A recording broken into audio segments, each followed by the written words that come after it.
Here's the simplest way to calculate your break-even point ROAS. Your break-even point ROAS is the exact return on ad spend that you need, not only to make sure you're covering your cost of advertising, but also your product, packing, shipping, transaction fees, any other variable costs to know that you're actually making a profit. So the simplest way to do this is we've actually built a free calculator on storehero.ai where you can actually play around with this and enter your real values to generate your actual break-even point ROAS. So let's just walk through it in a bit more detail. First and foremost, you might want to set your product revenue. So this is the amount you're generating from sales from an individual customer.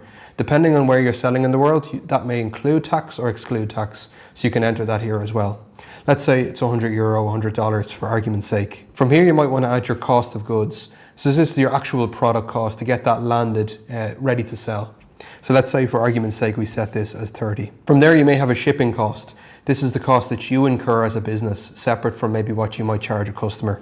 So let's say, for example, that's going to be $5. You'll also have a transaction cost. So this might be your Stripe or Shopify payments fee. Typically, you'll have kind of a fixed price, fixed cost of maybe 30 cents, and maybe you might have a percentage fee as well. So we'll add that in. From here, you might have any other costs. So these might be influencer costs or packaging or anything else you want to include, and we'll factor that in there as well. So in this example, you can see that with all those costs included, I need to get to a 1.7 ROAS in order to make sure I'm not only covering the cost of my ads, but covering everything else alongside it.